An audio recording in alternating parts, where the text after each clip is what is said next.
So here we are in the Colin Nesbit wilderness. We have climbed a trail up from the Cimarron State Park. It's an unmarked trail on all trails, but when you get on X Country, which is another app, you can see this whole wilderness area is absolutely riddled with old mining roads. Now, there's no mines on the map, but it looks like this is what they were doing. It's really nice up here. The Mariposa lilies are blooming. Let me show you one. See, right there. Where'd it go? The lily. I can't see. Where's the lily? It's right there. It's a magical lily. It doesn't exist on camera. Okay. Oh, there she is. See? There's bunches of them. They're pretty. So Paul's gone up ahead because it starts to get steep. He's asked me to stand here for a little bit. He turns around. Hello. Pardon my chapped lips. Again, I can't keep them from, chapping. Anyway, I did promise I would talk about friendship next time I did a video. So it's April 20th. No jokes. And this is almost a year. I think on our year, May 31st, we're going to do a review of the Airstream. Maybe I can buck for ambassador. That would be cool. But I'm not nearly as erudite or clever or beautiful as some of the other ambassadors, so I probably won't get it, but that's okay. So Cimarron State Park is between Eagle's Nest and Cimarron in New Mexico, northern New Mexico, and it's a great little park. They haven't opened up the bathrooms, so there's these little porta potties that are totally full. It doesn't look like anybody cleaned the camp, but they get these. We picked everything up, about 4 bags, the whole camp. Beautiful camp. I don't think it'll fit anything bigger than about 30 feet. The host site is in the shade. You might be able to fit a 35, maybe a 40 foot in there. What's nice is you can park your trailer and park your car next, which works. Most of them are tent sites though. There's 4 little ponds that are just lovely. I understand they're gonna have a fishing derby here. I don't know, this weekend. Anyway. So Eagle's Nest was beautiful too, but we saw that it was going to have 65-mile-per-hour winds overnight and the next day, and even more the next day. So we decided we didn't want to stay there. So I'm glad we came here. I'll have pictures attached.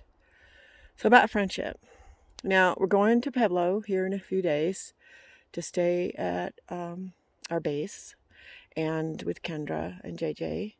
And I want to go see Viola. I want to see Brenda. Paul's going to see Ryan. I'm going to see my friend Frank. Maybe Pam. They'll be nice. It's been like a year since not quite a year. 6 months for some. A year for others. And there's been a little bit of texting back and forth, but no phone calls. I haven't called anybody, so I'm just as bad. I was calling Viola for a while, but I think we're tired of winter. We're getting really, really tired of the cold. Let me flip this around so you can look at that while I'm talking. I'm getting a little tired of the cold. Lots of pinions up here. It's beautiful. I saw falcons earlier. You can see where there was a fire. The Ute Park fire came up to the ridge in the southeast. So I haven't talked to a lot of people on the road. Met the first person I had a decent conversation with was a lady named Elka, 92, living in a trailer. She says she has walls in Santa Fe, but she goes back and forth from Elephant Butte to Caballo Lake. So I had a talk with her. She had some interesting views about health because she was a homeopathic doctor in Germany, but what are you going to argue with a 92-year-old? No. Learned a lot about her. And she lived in Germany. She married a German. Then she married an Air Force colonel, American, came here. They married a long time, had children. Loves this country, loves New Mexico. And this is what she does. And when I asked her how to handle the entropy, she said, you don't. You simply try to be happy and live your life. Like a bird or tree. So I really appreciated that advice at the time. This is back in, I believe, October last year. November. So I've had a couple other conversations. A guy named Al over at Riverview in the Gila National Recreation Area. And he talked like somebody who was expecting an argument all the time. So it wasn't always fun to talk to him. Lives on the road 5 months a year. His wife lives in Colorado. He'll go back and then he leaves again. Yeah, different strokes, right? And had a conversation. We've met some really nice rangers. There was the guys, Dave Esco over at Pecos State Park, the new one. We were the first customers there ever, which was cool. Nice guy. Sean Cassidy, I believe, they're in Gunnison near Fossil Ridge Quartz. Nice fellow. We ran into him like 3 times. What are the odds? The Rangers are so stretched out. And then not much after that. Paul is able to chat people up more than me. I don't know. People start telling me their problems, and I don't know, because I got that face since I was a teenager. Yeah. The funnest part was seeing John and Kim, my sister-in-law and brother-in-law. That was the funnest part. Who knew? We didn't even know they were coming this way or out traveling. Just ran into them by accident, which was way fun. I liked them. We should hang more, but somehow we don't manage to do that. So I'm looking forward to seeing my friends, but it's hard to maintain on the road. It really is. Virtually impossible to maintain friends on the road. Not really. Messages. Of course, talk to our daughters once a week, twice a week.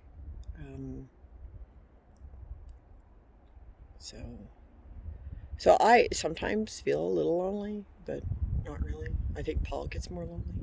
But he texts a lot with these guys that he knows for decades, and his friends are always debating and stuff. So that's how he stays in touch. But I haven't seen a lot of them in a long time. But he maintains contacts with just face chat debates. So Paul and I have gotten really close, a lot closer. We've learned this last time when we were in Taos, we got in a little argument, and I was like, okay, all right, this is where it's at. He's a bit of a space case. I get upset about things he says I shouldn't get upset about, but that's our personalities, and we've just learned that we're just going to argue and then move on. Just still love each other. It's just we irritate the hell out of each other, and we try to make jokes of it. Sometimes it's not funny, but we work it out. It doesn't last long. We move on. Half the time we forget it. But learning each other's personalities and how we're changing has been interesting. We decided that we want to work next summer. We got to work. We got to have an infusion of money. Our fridge gave out. And when we put the new one in, we're doing a video, Airstream people, because you need to find a better 12-volt refrigerator. Apparently this thing is made so cheaply, of course. It's like unibody. There's no part you can replace except the control board. And if the compressor goes out, they don't even have a part number so you can replace the compressor. You can't get it thermostats if it was that. It's all integrated. I'm like, so we bought a new one. It was expensive. And we're going to go put it in, and we'll show a video of that. Just because we went through all the research, even did answer.com, which was just answer.com, which no help. He didn't know any more than we did. So he could have been honest and said, oh, those are crap. You have to replace it. If this one gives out, we might have some parts to scavenge, but we don't know if anything. We can't get it to work. It's stopped. The fan goes, the light goes, it's stopped. So we'll do a review of that here in a few weeks when we replace it. And I'm going to do a bunch of work in the trailer. Replace the table so it's a single sheet. Do some seat covers, some other maintenance. And then we're going to head for South Dakota. We'll consider that the start of a new year. So, can't believe it's already almost been a year. I was thinking about the house last night, and the beautiful tulips are probably up, and the miniature grape hyacinth, we're always up this time of year, and we can see the irises starting to pop up, and the trees starting to bud out, the crabapple, the apricot tree didn't bloom last year. It bloomed last year, but we weren't there to see if they had any apricots. So, as cold as it's been, it's probably not blooming. I'll probably wait till later. But I miss flowers. That's why I showed you the little Mariposa. They're all over the place up here.